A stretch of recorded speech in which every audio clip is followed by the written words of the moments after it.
বলো। তো hello guys, দেখতে পাচ্ছ আমরা এখন না হ্যালো বলে হ্যালো, ওয়েলকাম টু কথার ব্লগ। তো গুড মর্নিং সবাইকে। আমরা এখন ঘুম থেকে উঠেছি আর এই যে আমার কথা।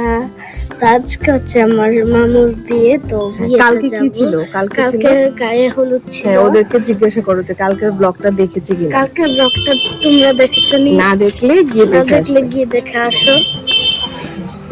তারপর তারপর তারপর আর আজকে কি দেখবো? তারপর কালকে আমাদের জন্মদিন ছিল। তোমরা এটারও ব্লগটা দেখে না থাকলে গিয়ে দেখে নাও। এখন করবে কথা বল। চলো ফিরে আসছি একটু পরে। ফিরে আসছি একটু পরে।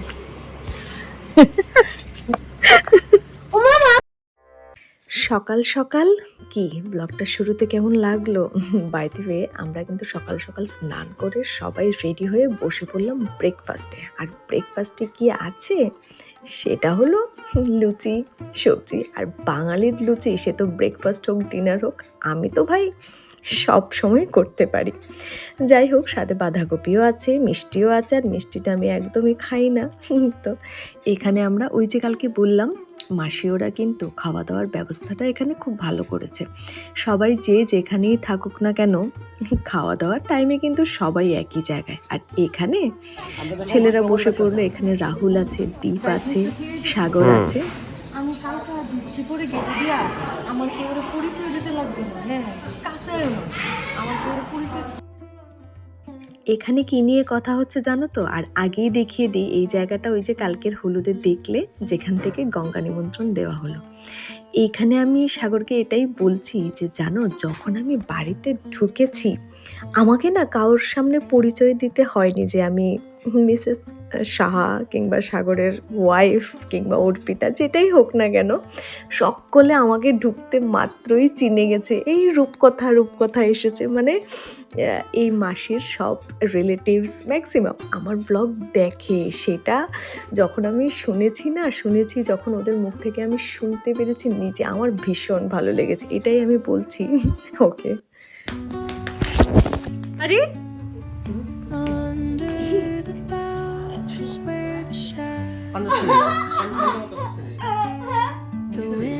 দেও না,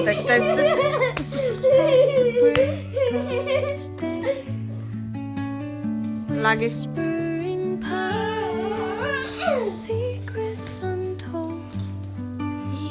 মামুকে মারছে।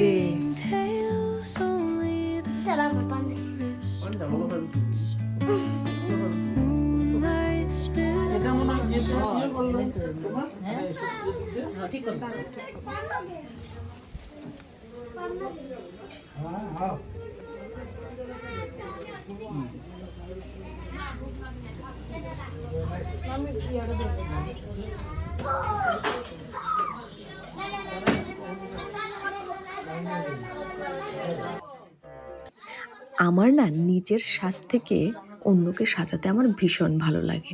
মাসির শাড়িটা মাসিকে কেমন মানিয়েছে সেটা কমেন্ট সেকশনে জানিয়ে। তো আমার কাছে তো ভীষণ ভালো লেগেছে। মাসির সঙ্গে শাড়িটা কিন্তু মাসিকে একদম মানানসই। শাড়িটা যতটুকুই কতটা পারি পরাতে জানি না, কিন্তু যতটুকুই পারি না কেন পরানোর চেষ্টা করেছি। মাসিকে ভীষণ ভালো লাগছে। মাসি বলছি মানে কি, ইনিই হলেন ছেলের মা। এবার দেখো তো কেমন লাগছে।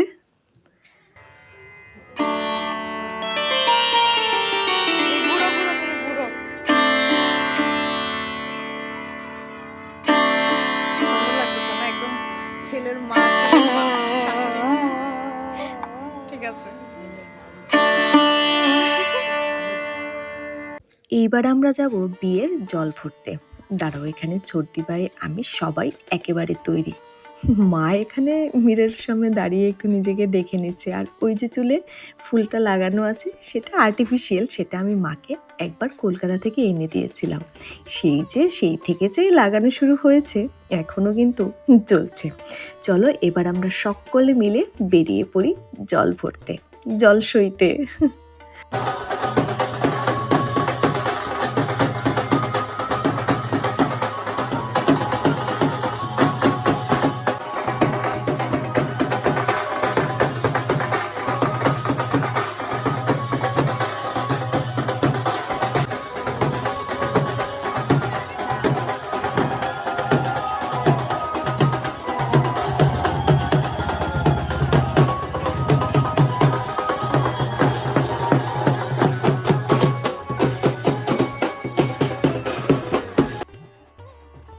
নিজের বিয়েতে আনন্দ করার সুযোগ এবং সময় দুটোই খুব কম থাকে, কিন্তু যখন ভাই বোন দাদা কারোর বিয়ে হয় তখন কিন্তু আনন্দ করার একটা সুযোগও মিস দিতে নেই।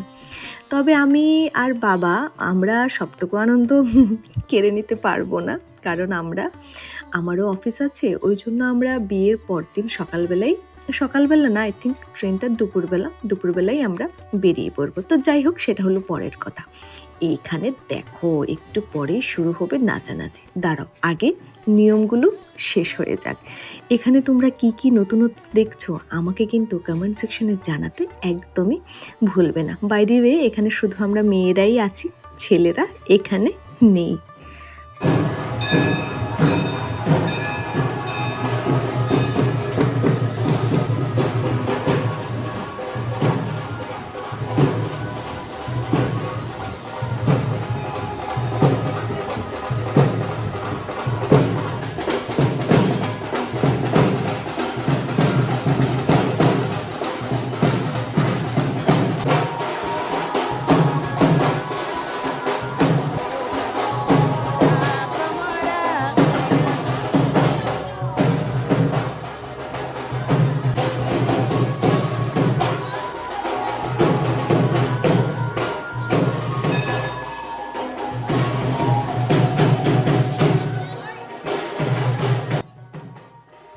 এইখানের সবগুলো নিয়ম শেষ হওয়ার পর তারপর শুরু হবে আমাদের নাচের পালা। এইখানে মাসি যখন নিয়মগুলো করছে, আমার কিন্তু নিজের বিয়ের কথা ভীষণ মনে পড়ছে। আমার মা নদীতেই নিয়মগুলো করেছিল, আর এইখানে তফাৎটা শুধু এইটুকুই, বাকি নিয়মগুলো কিন্তু মোটামুটি সব একই আছে। আর এইখানে কিন্তু মাসির যাওরাও আছেন, মাও ওই পাশটাতে আছেন, আর এখানে ছোটদি ভাই, জুই, মানবী, আমরা সকলে আছি। দাঁড়াও, এবার নাচের পালাটা সেটাও শেষ হোক।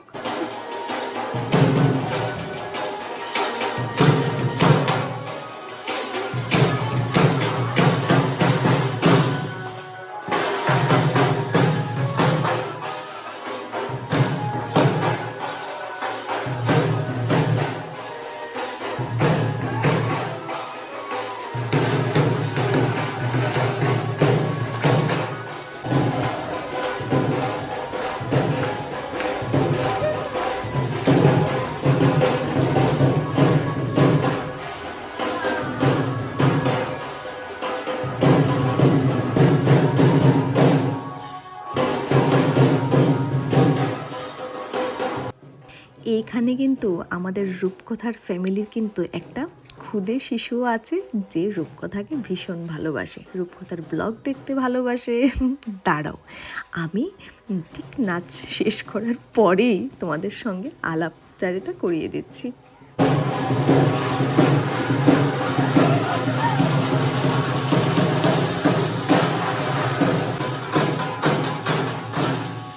তুমি যে আমার ব্লগ দেখো সেটা বলে দাও। বলো বলো, আমি রূপকথার ব্লগ দেখি।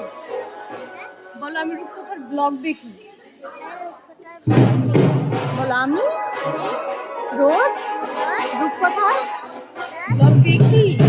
সবার নাচ চলতে থাকুক, আনন্দ চলতে থাকুক, এইভাবেই সকলের মুখে হাসিটাও থাকুক। যাই হোক, কালকে ফিরে আসবো বিয়ের ব্লগ নিয়ে। হ্যাঁ, কালকেই বিয়ের লাস্ট ব্লগ যাবে, দেখতে কিন্তু একদম ভুলো না। তো কেমন লাগলো নাগাল্যান্ডের বিয়ে, কেমন লাগছে বলো তো? আর এইখানে আমি, মা, মানবী আছি, সকলেই আছি। তো আমাকে একদম ভুলে যেও না, মনের কোণায় একটি কোণায় ঠিক রেখে দিও। আমার কথাটি ফুরলো, নোটে গাছটি মুড়লো।